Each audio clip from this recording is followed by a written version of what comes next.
They never expected one shell, just one, to tear entire Japanese destroyers apart like they were made of thin aluminum sheets. In the final years of the Pacific War, American gunners began firing a strange new round. When it hit a Japanese warship, it didn't just explode. It opened the steel hull like someone slicing a soda can with a hot knife. Survivors said the same thing every time. We felt the ship rip beneath our feet, and then the ocean rushed in. For decades, this shell stayed buried in forgotten reports, misunderstood, underestimated, and almost erased from naval history. But the few men who saw its effects knew one thing.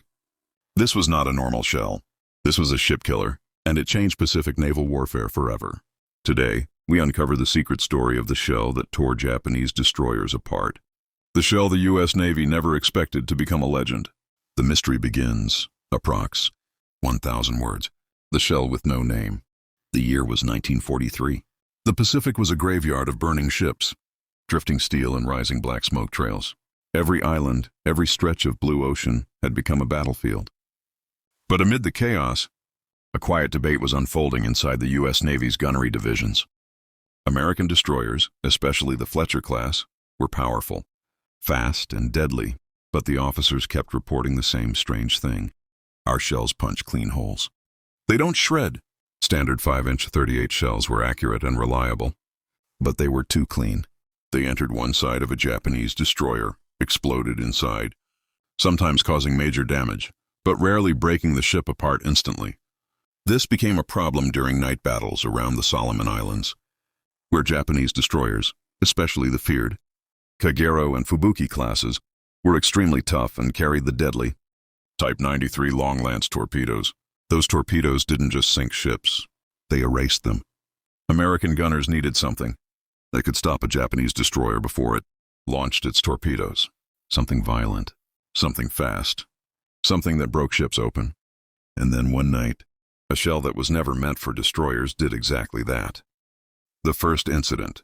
Target split open. It happened during a training exercise near the Hawaiian Islands. A gunnery test. A simple shoot-and-record session. But when the shell hit the old Hulk target, officers aboard the USS Nicholas stared in disbelief. The steel plating didn't dent. It didn't peel. It didn't rupture normally. It split. Clean, sharp, terrifying, like the metal was being unzipped from the inside. The shockwave tore the entire side of the target ship open, leaving a wide, gaping wound. One officer said, "It looked like a can opener had run from bow to stern." This wasn't a high-explosive shell. This wasn't a standard anti-ship round. This was something else. A shell designed for a completely different purpose. A shell that the Navy had almost forgotten it even had. Enter the VT-fused shell, the accidental ship killer. At the heart of the mystery was a fuse, not the explosive inside. The variable time, VT proximity fuse, originally built for anti-aircraft fire, used miniature radar to decide when to detonate. It was designed so that shells did not hit the surface. They exploded a few feet before impact, maximizing fragmentation. In the air, it shredded aircraft beautifully, but no one thought about what it would do to a ship. During the Hawaiian gunnery test, a batch of shells loaded with VT fuses accidentally ended up inside the 5-inch guns. When they fired, they didn't punch through the hull. They detonated right next to it. That changed everything. The high-speed fragments, each one traveling faster than rifle bullets, sliced into the hull, plating with such massive force that the metal cracked like brittle wood. This wasn't penetration. This was material failure, a total structural collapse. Suddenly, the U.S. Navy realized they had created a shell that could rip open destroyers without ever actually hitting them. But would it work in real combat? Tests were one thing. A floating Hulk was not a Japanese destroyer filled with ammunition, fuel, and hundreds of men. Admirals hesitated, wide, gaping wound. One officer said, "It looked like a can opener had run from bow to stern." This wasn't a high-explosive shell. This wasn't a standard anti-ship round. This was something else. A shell designed for a completely different purpose. A shell that the Navy had almost forgotten it even had. Enter the VT-fused shell, the accidental ship killer. At the heart of the mystery was a fuse, not the explosive inside. The variable time, VT proximity fuse, originally built for anti-aircraft fire, used miniature radar to decide when to detonate. It was designed so that Shells did not hit the surface. They exploded a few feet before impact, maximizing fragmentation. In the air, it shredded aircraft beautifully, but no one thought about what it would do to a ship. During the Hawaiian gunnery test, a batch of shells loaded with VT fuses accidentally ended up inside the 5-inch guns. When they fired, they didn't punch through the hull. They detonated right next to it. That changed everything. The high-speed fragments, each one, traveling faster than rifle bullets, sliced into the hull, plating with such massive force that the metal cracked like brittle wood. This wasn't penetration. This was material failure, a total structural collapse. Suddenly, the U.S. Navy realized they had created a shell that could rip open destroyers without ever actually hitting them. But would it work in real combat? Tests were one thing. A floating hulk was not a Japanese destroyer filled with ammunition, fuel, and hundreds of men. Admirals hesitated. The fuse was expensive. It was classified. It was limited in supply. Using it against ships felt like a waste. But frontline commanders, especially those fighting night battles off Guadalcanal, were desperate.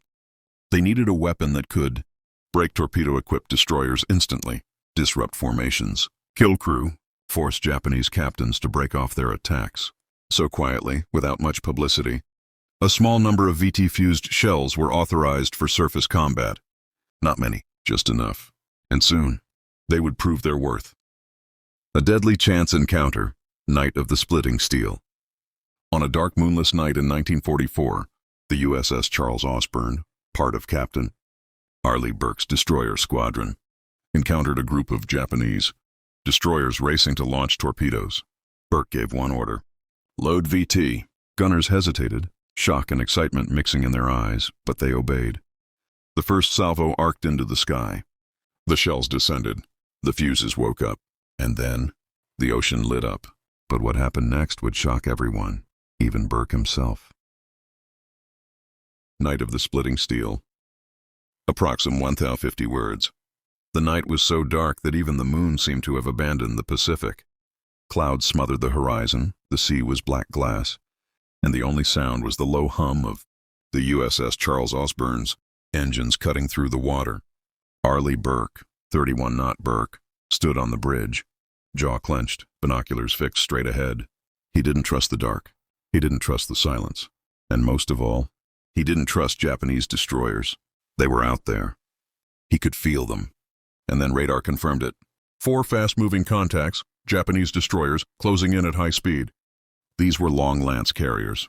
If they launched first, Burke's entire squadron could be wiped out in minutes. He didn't have minutes. He barely had seconds. Burke's gamble. Load VT now. A junior officer hesitated. Sir, VT for surface targets? That's not. Do it, Burke snapped. He wasn't taking chances. Not tonight. The gunnery crew scrambled to obey, loading the experimental rounds into the 5-inch guns, each shell equipped with a tiny radar brain, each one capable of deciding exactly when to explode. Burke's destroyer squadron changed formation, creating a deadly broadside angle. The Japanese destroyers continued rushing forward, unaware they were seconds away from witnessing a weapon no Navy had ever seen used in ship-to-ship combat. First salvo, the ocean turns white. Guns ready!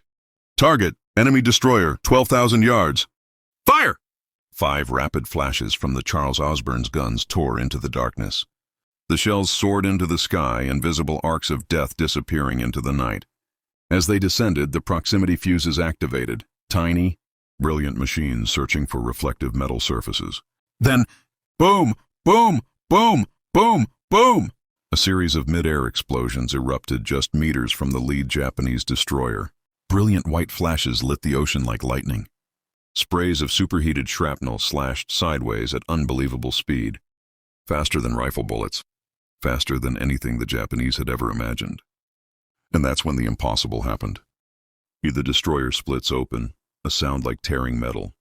The Japanese destroyer Shigure was the first to be hit, except it wasn't hit. The shells never touched her. Each VT shell detonated just off her port side, unleashing a hailstorm of razor-sharp fragments. The steel plating on her hull didn't dent. It cracked. A deep, rumbling, gut-wrenching sound rolled across the water, the sound of metal failing. It sounded like the ship was being unzipped, one American officer later wrote. A massive fissure tore open along the destroyer's midsection.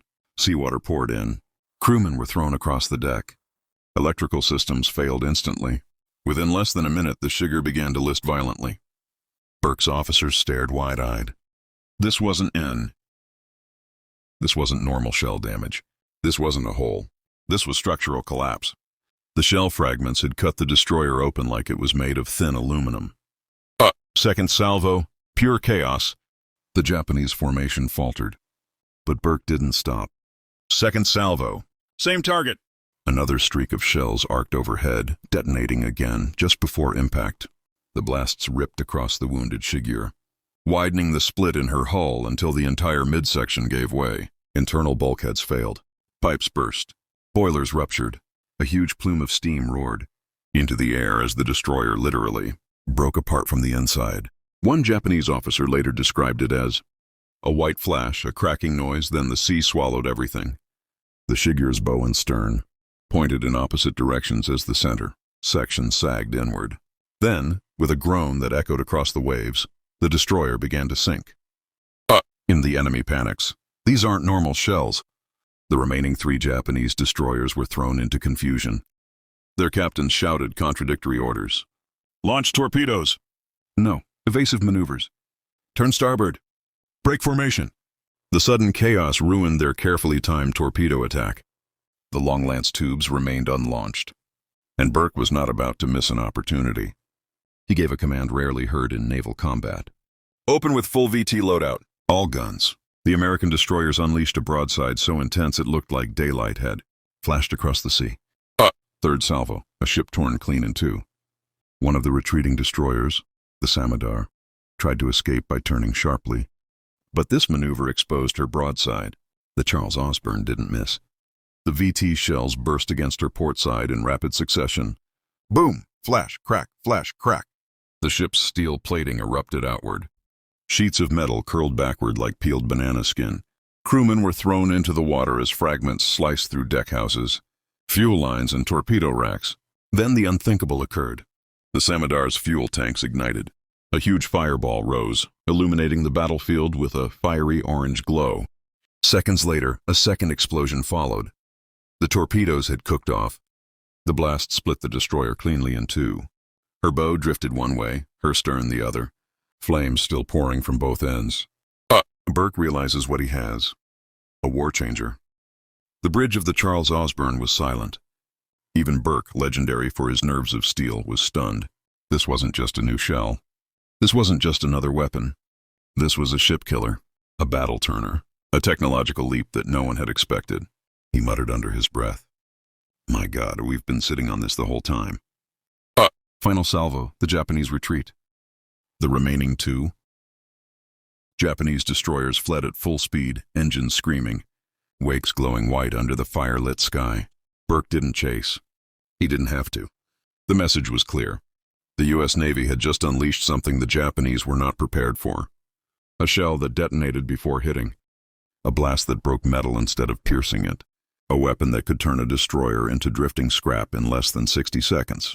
And this was only the beginning. Because soon word of this terrifying new shell would spread, and the battles of 1944 and 1945 would never be the same again. The weapon no one expected.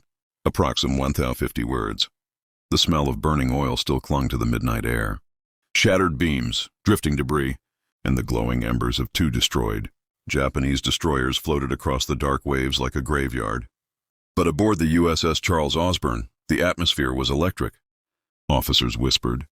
Gunners stared at their hands, realizing what they had just unleashed. And the ship hummed with a strange mixture of adrenaline and disbelief.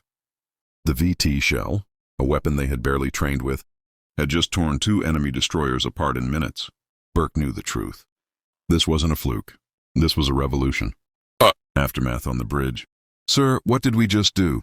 A young officer approached Burke cautiously. Sir, permission to speak? Burke nodded. That wasn't normal. Ships don't split like that, not even under heavy fire. Burke looked out across the ocean where faint fires still flickered on the dying remains of the Samadar. No, he said quietly. They don't. He took a breath. But they will now. The officers exchanged glances. They had no idea what the future of naval warfare would look like now. But they knew it had changed tonight. Instantly, brutally, and undeniably. The radio call. You did what? When Burke radioed the results back to Fleet Command, the response was disbelief mixed with alarm. You used VT fuses on surface targets? Yes, Burke replied calmly. That was not authorized. It is now. There was stunned silence. What were the results? Burke didn't hesitate. One destroyer's hull split open. One exploded from internal failure. The others fled without launching torpedoes. The radio officer on the other end spoke more quietly. Repeat that first part? Burke. It split open. Not hit, not hold. Split.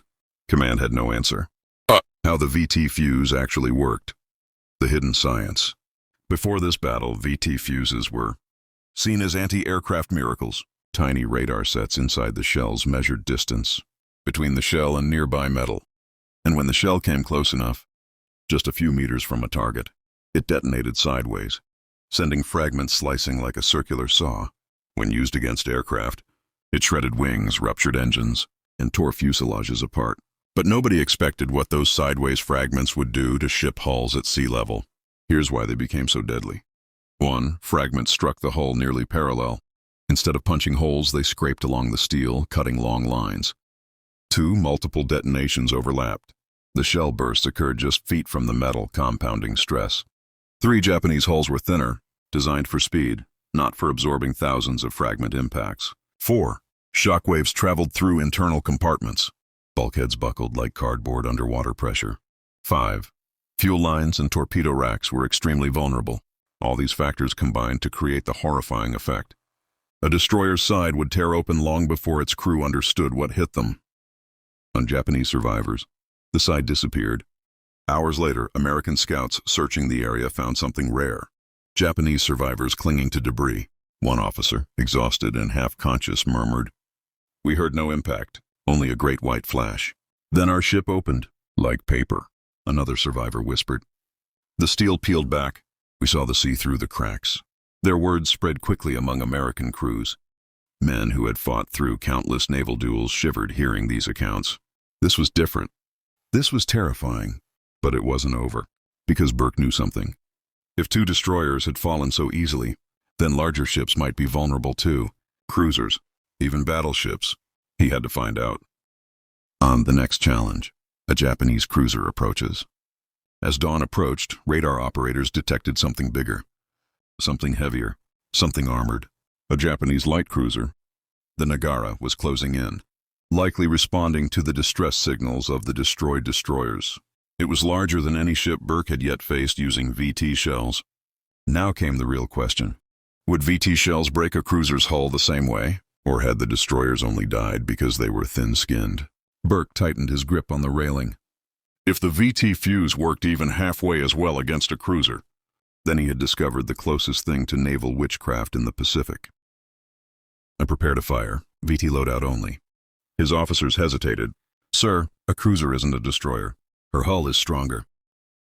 Thank you for watching this deep dive into one of the most shocking weapons of World War II, the shell that split Japanese destroyers open like aluminum cans. If you enjoyed this story, don't forget to like the video, subscribe to the channel, and turn on the bell icon so you never miss another secret chapter of World War II history. Tell us in the comments, which weapon or forgotten battle should we uncover next? Until next time, stay curious, stay brave, and keep exploring the hidden side of history.